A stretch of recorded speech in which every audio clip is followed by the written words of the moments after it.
అదేవిధంగా మరి ప్రతి గురుకులానికి 10 ఎకరాలు అని చెప్పి ఆనాడు మరి కేసీఆర్ గారు మరి డిసైడ్ చేసి గురుకులాలకు అప్పుడు ఉన్న పరిస్థితుల్లో బడ్జెట్ అలాట్ చేసి మరి గురుకులాలను నడిపిస్తే అన్నీ ఒకటేసారి కట్టలేము. అందుకొరకే మొదటి దశలో రెంటుకు తీసుకోవడం జరిగింది. రాబోయే నిదానంగా మైనారిటీ గురుకులాలు కట్టడం జరిగింది. తర్వాత ఒక్కొక్క గురుకులం కడతామని చెప్పేసి ఆనాడు ప్రభుత్వం నిర్ణయం తీసుకున్నది.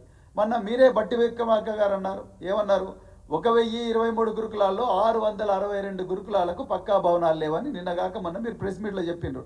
మరి 662 గురుకులాలకు బడ్జెట్ శాంక్షన్ చేయండి కదా. ముందు కేసీఆర్ గారు స్థాపించిన 662 ఏవైతే 662 గురుకులాలు ఉన్నాయో వాటికి బడ్జెట్ శాంక్షన్ చేయండి, వాటికి పక్కా భవనాలు కట్టించండి. అవి కట్టించకుండా అవన్నీ కూడా రద్దు చేసి వాటన్ని తీసుకొచ్చి నియోజకవర్గంలో ఒక ప్లేస్లో మీరేమంటున్నారు, 2560 మంది విద్యార్థులకు 25 ఎకరాల భూమిలో మేము 25 కోట్లతో కడతామంటున్నారు. నాకు నిజంగా ఈ స్టేట్మెంటే హాస్యాస్పదం అనిపిస్తుంది. మీరు ఒకసారి ఉస్మానియా యూనివర్సిటీ పోండి, మీరు హైదరాబాద్ సెంట్రల్ యూనివర్సిటీ పోండి. మల్లు భట్టి విక్రమార్క గారు మీరు హైదరాబాద్ సెంట్రల్ యూనివర్సిటీలో చదువుకున్నారు.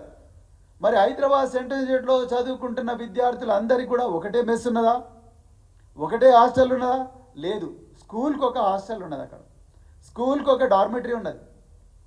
ఉస్మానియా యూనివర్సిటీలో ఇంజనీరింగ్ కాలేజ్కు సపరేట్ హాస్టల్ ఉన్నది, సపరేట్ డార్మెటరీ ఉన్నది, సపరేట్ డైనింగ్ హాల్ ఉన్నది. కాలేజ్ ఆఫ్ టెక్నాలజీకి సపరేట్ ఉన్నది, ఆర్ట్స్ కాలేజ్కు సపరేట్ ఉన్నది, సైన్స్ కాలేజ్కు కృష్ణవేణి బి హాస్టల్ ఉన్నది, సి హాస్టల్ ఉన్నది, ECH1 ECH2 అట్లా new PG hostel, ladies hostel, రకరకాల హాస్టల్స్ సపరేట్గా ఉన్నవి. స్పోర్ట్స్ హాస్టల్కు వాళ్ళకి సపరేట్ డైనింగ్ హాల్ ఉన్నది.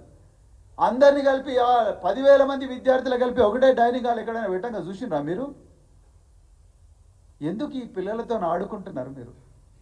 పిల్లలు వీళ్ళు these people are children, not chicken. They are not chicken. Schools are not poultry farms. కోళ్ళ ఫాములు కావు పాఠశాలలు, విద్యాలయాలు. 2560 మంది విద్యార్థులను ఒకటే చోట పెట్టి వాళ్ళందరికీ మీరు ఒకటే డైనింగ్ హాల్ పెట్టి వాటిని మెయింటైన్ చేయలేక ఉండే ఆ లంచ్ అవర్ ఎంతండి? 1 గంట ఇస్తారు లంచ్ అవర్. 1 గంటలో 2560 మంది విద్యార్థులు తినగలరా? మీరు ఇచ్చే 120 మంది టీచర్లు ఆజమాయిషీ చేయగలరా వాళ్ళతోని? వీలవుతుంది అసలు? ఎట్లా వీలవుతుంది? ఈవెన్ ఆర్మీ కంటోన్మెంట్లో కూడా వీలు కాదు, ఆ సైనిక్ స్కూళ్ళల్లో వీలు కాదు. ఇక్కడ ఎట్లా మీరు కోరుకొండ సైనిక్ స్కూల్ పోయి చూడండి, కలిగిరి సైనిక్ స్కూల్ పోయి చూడండి, ఆంధ్రప్రదేశ్లో ఎక్కడ కూడా వీలు కాదు. మరి ఇలా మీరు కొత్తగా ఎందుకు తీసుకొచ్చి పెడుతున్నారు? ఇది 2560 మంది విద్యార్థులను 25 ఎకరాల ప్లేస్లో పెడుతున్నారు. అరే 640 మంది విద్యార్థులకే 10 ఎకరాల భూమి ఆనాడు కేసీఆర్ గారు అలాట్ చేస్తే ఇలా మీరు 2560 మంది విద్యార్థులకు మీరు 25 ఎకరాలు అలాట్ చేస్తారు. ఎట్లా సరిపోతుంది? ఇంకా మూడవది, ఇంకొక విషయం ఏంటంటే 2011లో ఉమ్మడి ఆంధ్రప్రదేశ్లో 640 మంది స్ట్రెంత్ ఉండే ఒక గురుకుల పాఠశాల కట్టడానికి ఆనాడు ఆయన బడ్జెట్ 10 కోట్లు. 2016లో బడ్జెట్ 20 కోట్లకు పెరిగింది 640 మంది విద్యార్థులకు. ఇలా 2560 మందికి మల్లు భట్టి విక్రమార్క గారు నిన్న స్టేట్మెంట్ ఇచ్చారు, నిన్న కాక మొన్న 25 కోట్లు ఖర్చు పెడతామన్నారు. ఎవరి చెవులో పూలు పెడుతున్నారండి మీరు? 640 మందికి 20 కోట్లు అయితే 2560 మందికి 25 కోట్లలో ఏం కడతారు మీరు? ఒక అకాడమిక్ బ్లాక్ రాదు, 25 కోట్లకు మీరు ఎట్లా కడతారు? ఏ విధంగా కడతారు? ఇది కేవలం రియల్ ఎస్టేట్ ఎంటర్ప్రైజ్ లాగానే అనిపిస్తూ ఉన్నది. మరి అదేవిధంగా ఇప్పటికే చాలా చోట్ల కూడా ల్యాండ్ అక్వైర్ చేసిండ్రు.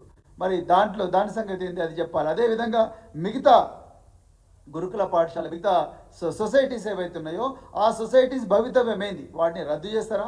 సంక్షేమ శాఖలని కూడా రద్దు చేస్తారా? సంక్షేమ భవన్ మూసేస్తారా? దీని మీద కూడా మీరు ఆన్సర్ చెప్పాల్సిన అవసరం ఉన్నది.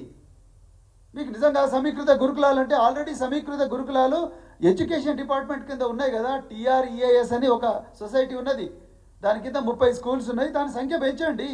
ఎవరు వద్దన్నారు? అది పెంచారంట. అది పెంచకుండా మీరు ఇంకా కొత్త స్కూల్స్ ఏవో తీసుకొచ్చి ప్రతి నియోజకవర్గం తీసుకొచ్చి మేము ఇక్కడ పెడతామని అంటున్నారు. అది తప్పు అని చెప్పేసి నేను ఇలా ప్రభుత్వానికి చెప్తా ఉన్నా.